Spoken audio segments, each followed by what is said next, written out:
Stuart Varney's been thinking about this and joins us live. Stuart, so I read somewhere that with this high-quality preschool for every 4-year-old in America, it would cost $10,000 per kid per year. Where's that money coming from? That is probably accurate. I don't have a precise it. Probably. It's probably an accurate figure. The question was put to Celia Nunez. She's she's a domestic policy advisor for the president, and she flat out refused to say how much this program is going to cost. They'll release details later, but she did say it will not add one dime to the deficit. Okay? How is that possible? Just step back for a second. Look what the president is doing here. It's a repeat performance of his campaign, which is you raise taxes on the rich, and you offer all kinds of free stuff to people who will vote for you in the future. Right. This is one of those occasions. Free preschool education for 4-year-olds. It's free. Here it is. Hand out the goodies. What the president's really doing here, because he's not saying how we're going to pay for this, he's buying votes with future taxpayer money. He's increasing the scope of the unions because it is a teachers' union which will staff these preschoolers, and he's introducing big government, more big government, to the states because the government is going to say, hey, you get out there and you offer this preschool. We may pay for a little of it, but you've got to pay for most of it, and here's how you're going to do it. Well, when the president's been out making the case for it, he makes it sound like if we can just get this done, then kids will wind up having better lives, be smarter, and we'll have a better economy. But I have read that preschool is not effective after the 3rd grade. It helps you kindergarten first, second, third, but then there's a gigantic diminishment of the effectiveness. Well, yet again, the president is saying this is an investment. Not spending, it's investment which has a payoff in a better society and better educated kids and more money flowing to the Treasury in the future. He's selling it as an investment. Well, one last point, by the way. He's also going for an early Head Start program. That's for 3-year-olds and under. He's also going for an increase in the home visiting program, where nurses and professionals go to the homes of the poor to sign them up for preschool education, for food stamps, for cell phones, for example. That's what he's pushing for. It's not just universal pre-K. It's a lot more than that. It's entitlement. It is. It's an extension of, quite literally, the nanny state. Yes. Okay, here's my question.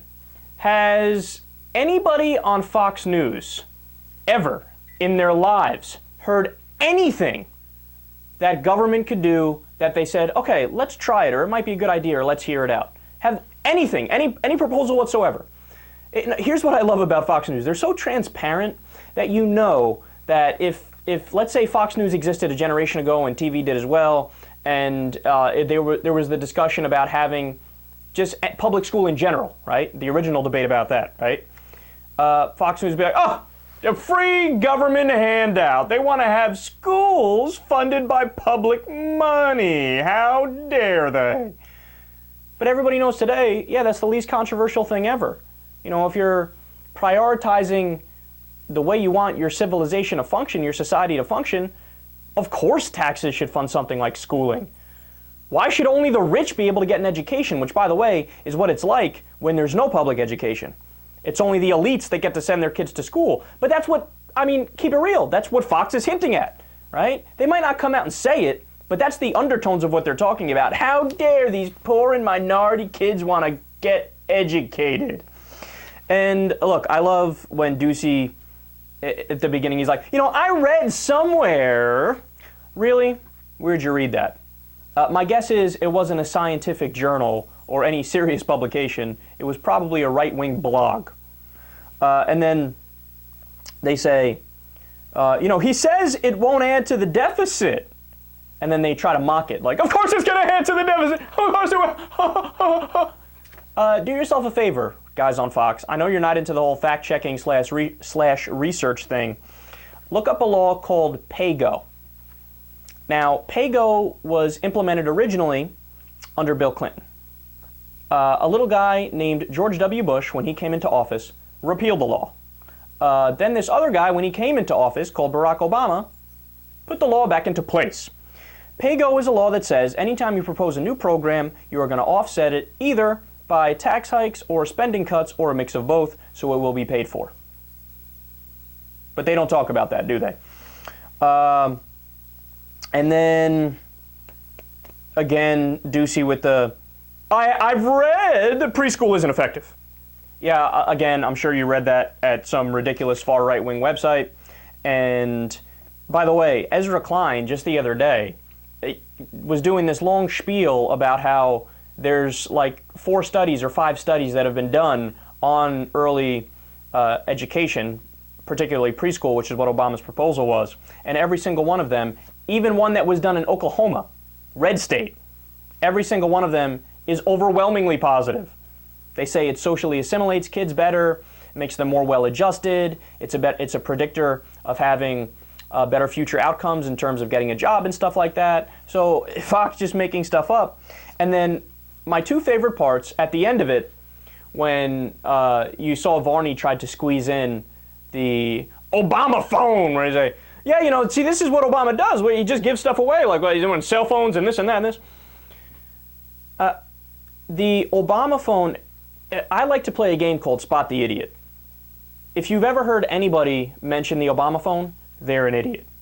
Why? Because, again, it just takes a minimal amount of Googling, the Google. You go there, you look up so-called Obama phone, right? You find out very quickly. You want to know where the program originated? Ronald Reagan, the conservative messiah. You want to know who expanded upon it? George W. Bush. And then there's one uneducated black lady who said in a video, I got my Obama phone, right? And the right wing's like, oh, we got him, because obviously anytime an uneducated black lady says something, must be true. I always take her word and don't fact check it. I love that, because any other time a black person, an old uneducated black lady would make a point, right? You would have Fox News and all the conservative blogs rushing, no, everything she says is false, false, right? But then the one time that she says something that could be misconstrued as, oh, look at Obama giving away free shit. They're like, no, don't check what she said. It's totally true. Obama's giving away phones, even though it started under Reagan, was expanded under Bush, and Obama hasn't done anything about it. These guys are ridiculous. Oh, yeah. And, of course, how could I forget? I don't know if you heard it. In the middle of the clip there, Varney says Obama's trying to do this to buy votes in the future. Yeah, because when these kids who are going to eventually go into preschool here, when Obama's running for his 17th term, he's going to need their votes. But even if I'm kind and I say, wait a second, okay, maybe he's just talking about the Democrats. The Democrats are trying to buy votes.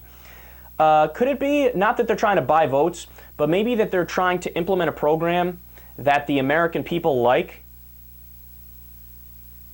Yeah, how evil of those Democrats.